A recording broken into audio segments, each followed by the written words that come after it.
I'm Leanne from the Haberdashery, and in this video I'm going to talk you through how to do a flat fell seam on both sides of your trousers. So I've already done my side seams, and then we're going to be doing the flat fell on our inseams. Now, this is a bit of a revelation for me, which is why it's a slightly different video from usual. Normally this sort of time I would be posting a haberdashery how-to. However, I'm currently making the Jutland trousers by Thread Theory for my husband. I'm not sponsored by them. I've just been working on them and thought that this was something that a lot of people would struggle with and might benefit from seeing someone do. So you would think that you shouldn't be able to do this because your leg is basically a tube of fabric. However, there are some things that do make things easier when trying to flat fell an inseam when you've already done your side seam. I'm working on variation 2 for the Jutland pants. I've turned them into jeans, as you can see. I just haven't included the cargo pocket. But because I turned it into jeans, I wanted to keep the instructions for flat felling both seams in place because jeans have to be very hard wearing. I'm going to talk you through how to do it and then we'll show you. So, start from the top. Because you've got much more room in the fabric, it's a lot easier to guide the foot in place and keep the fabric where it should be. So, let's have a look at actually doing it on the sewing machine. So first things first, what I find easiest to do is actually to remove my accessory bit so I've got a much shorter area to have to deal with. Now in this case, because I'm actually working on the other leg, now I can use this notch. It's this one here that I've been using. This, now if you have a Janome machine like I do, this is Press a Foot F. It's the one that they recommend for using with zigzags and things like that. I was doing bar tacks and I just didn't change it. It's just, for those of you without Press a Foot F or with a machine that's not a Janome, it's just a generic foot really, but it's just really useful having this slit that I can then align the edge of the seam to, just like that, because that slit is ever so slightly offset from where your needle is. Your needle is roughly where there's a little arrow just here. Your needle is roughly in line with that arrow, so you know that if you can keep your seam aligned with that slit, everything's going to be hunky-dory with your seam. Now, one of the first things that you're going to notice is when you are sewing a tube is you effectively have to turn it inside out as you're sewing it. And this is why starting from the seat is so much easier than starting from the hem of the leg. Because, as I say, you've got all of this space to move and get your fabric out of the way.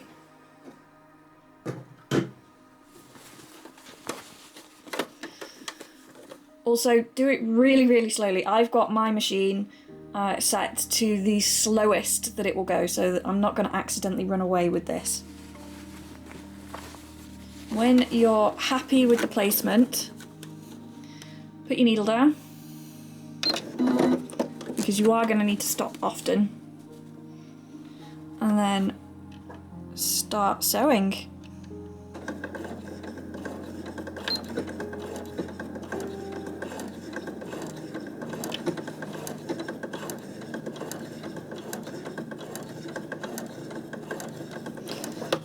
So what you will find that you will need to do, just to make sure that you're actually sewing the right part of your seam, there we go, is when you stop, because you will need to stop every sort of few stitches along, just gently pull at the seam edges to make sure that you're not accidentally bunching up like that.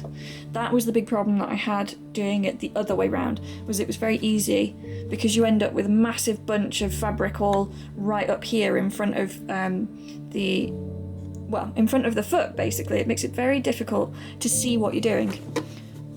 So try and keep your fabric as out of the way as possible, and a good way of doing that is just like I say, just pulling it ever so slightly so you know you're getting a flat seam.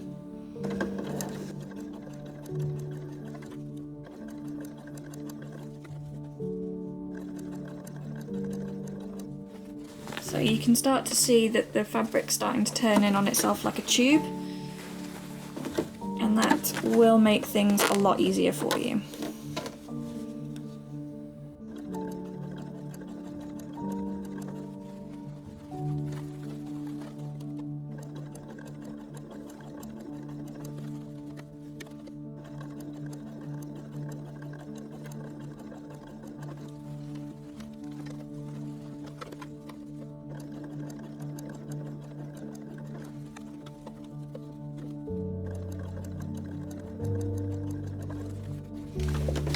So as you can see, it's starting to get a bit bunched up and everything's getting difficult to keep an eye on, but it's definitely much easier going from the wider section of the fabric. I know I am still completely flat on where this seam should be. Oops. There we are. And I just have to, every so often, just move all of the excess fabric out of the way. And that's why it's so important that you also, at the very beginning, put your needle down. Because if you try and move your fabric around and you haven't got your needle down, you run the risk of your fabric sliding around, and then your stitch lines aren't going to line up effectively.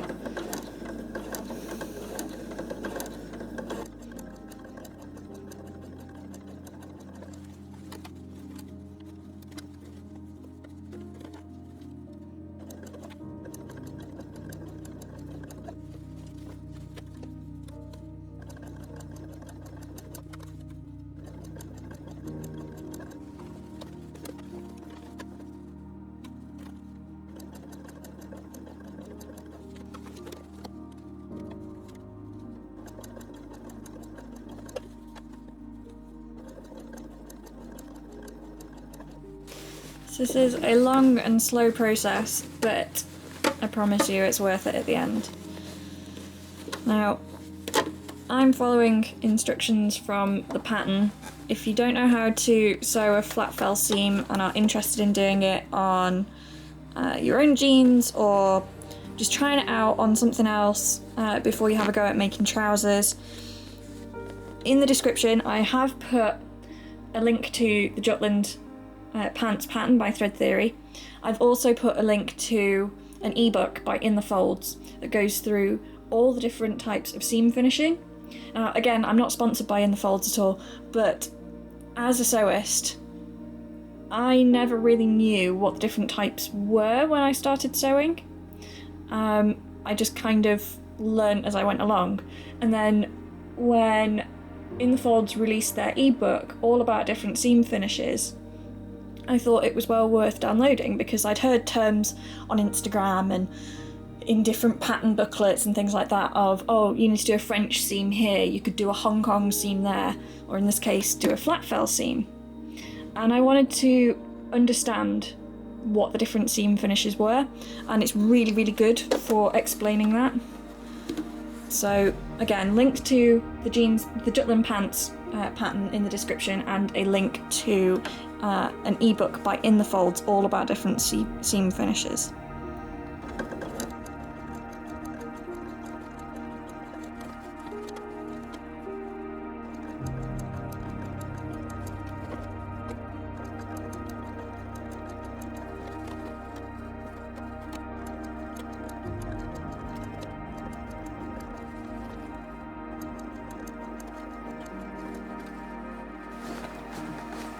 Trying to move some of the bulk around.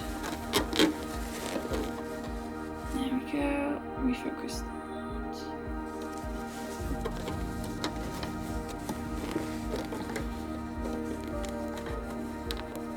So as I say, you will periodically have to do that. They do say, to Thread Theory's credit, they do say it is tricky. It's not the easiest of things to do. Me being me, I decided to go ahead and do it anyway. But that's why I'm making this video, just to give you guys a heads up on some easier ways of doing things.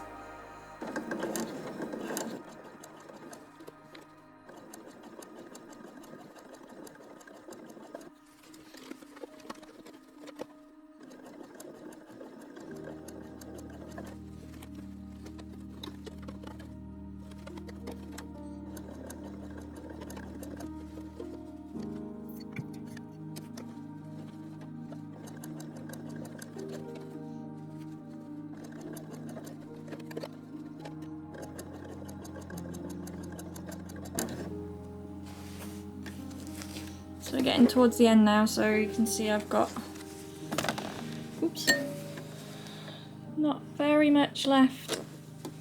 So it is starting to get a lot more difficult. Just keep pausing, keep readjusting, and you should be fine. This is why I set my machine to the slowest it will go, because you don't want to be racing through this. This is something that you need to stop and start and stop and start and take your time with.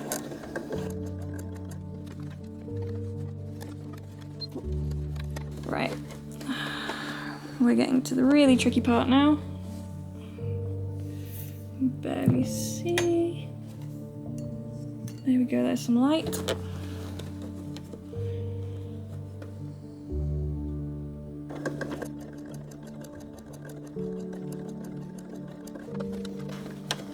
And you needn't worry too much about, when you're doing it this way, about catching your other fabric, because with your fingers either side of the seam, like I've been doing, you can feel if you're accidentally about to catch some more of your fabric. And that's another reason why it's easier to do it this way round, rather than trying to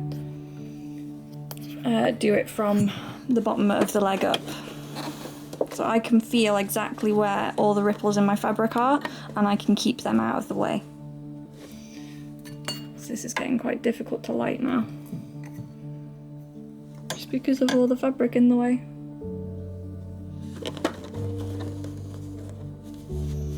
It means it's dark for the camera and it's dark for me.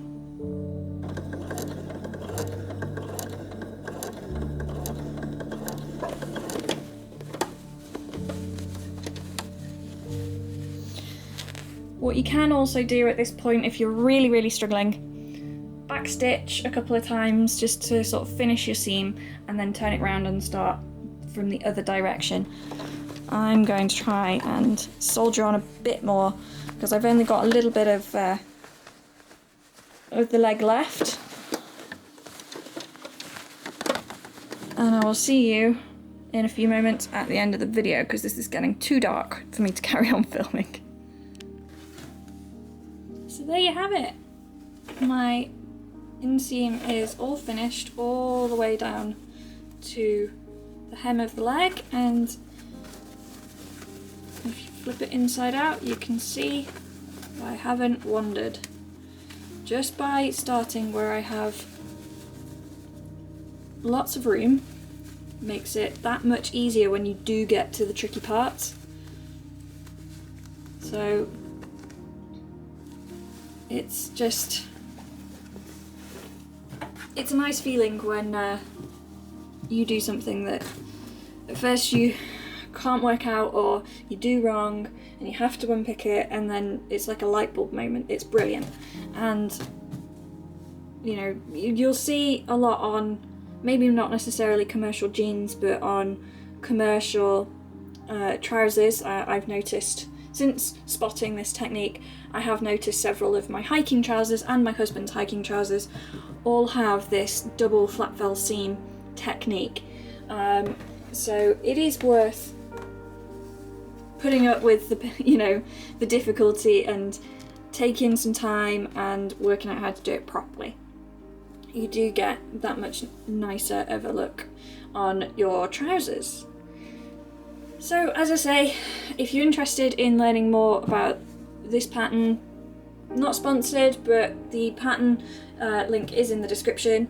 Also a link to the ebook by In the Folds. That's really useful. It goes through every single seam type, and it's great when you learn a new technique, and seam finishing is one of those techniques that not a lot of people necessarily think about, but it's just really satisfying when you learn a new seam finish and you get that much more of a professional look to your own handmade garments.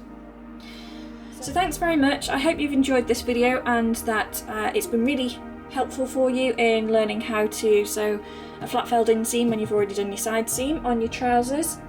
Please do like this video if you've enjoyed it. Please subscribe, and I will see you in the next video.